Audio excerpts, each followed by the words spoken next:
Social media പോസ്റ്റുകൾക്കും റീൽസുകൾക്കും ലൈക്കും ഷെയറും ഒക്കെ കിട്ടാൻ മനുഷ്യൻ എന്തും ചെയ്യുന്ന ഒരു കാലമായിട്ട് നമ്മുടെ ഈ കാലം മാറിയിട്ടുണ്ട്.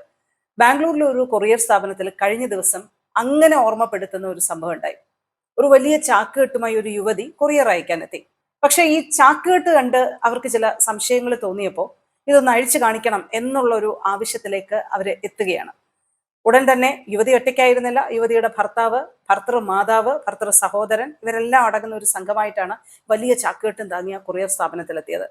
കൊറിയർ സ്ഥാപനത്തിലെ ജീവനക്കാരുടെ നിർബന്ധം സഹിക്കവയ്യാതെ ചാക്കഴിച്ചേ മതിയാകുകയുള്ളൂ എന്നവർ പറഞ്ഞതോടെ ചാക്ക് അനങ്ങാൻ തുടങ്ങി. അങ്ങനെ സംശയം തോന്നി അവർ പെട്ടെന്ന് ചാക്ക് അഴിച്ചു നോക്കുമ്പോൾ അതിനകത്ത് ഒരു മനുഷ്യനായിരുന്നു. ആ മനുഷ്യൻ ചാക്കിൽ നിന്നും പുറത്തു വരുന്നതാണ് അവർ കണ്ടത്. അവർ അമ്പരന്ന് പോയ ഒരു കാഴ്ചയാണ്. സംഭവം വിവാദമായതോടെ യുവതി പറയുന്നു, ഈ ചാക്കുകെട്ടിനുള്ളിൽ ഇരുന്നത് എൻ്റെ പിതാവാണ് എന്നുള്ള ഒരു കാര്യമാണ്. സംഭവം റീൽസ് വീഡിയോ ഷൂട്ടിങ്ങിന് വേണ്ടിയിട്ടാണ് താൻ ഇങ്ങനെ ചെയ്തത്. റമദാൻ ഉഗാദി ആഘോഷ സമയമായതിനാൽ എങ്ങും യാത്രാ ടിക്കറ്റുകൾ കിട്ടാനില്ല. അതിലും ഏറ്റവും നല്ല എളുപ്പ വഴി ആളുകളെ കൊറിയറായിട്ട് അയക്കുന്നതാണ്. ഇതായിരുന്നു അതിന്റെ തീം. അതിനു വേണ്ടിയിട്ടാണ് പിതാവിനെ ചാക്കിൽ കെട്ടി കൊറിയർ അയക്കാൻ യുവതി എത്തിയത്.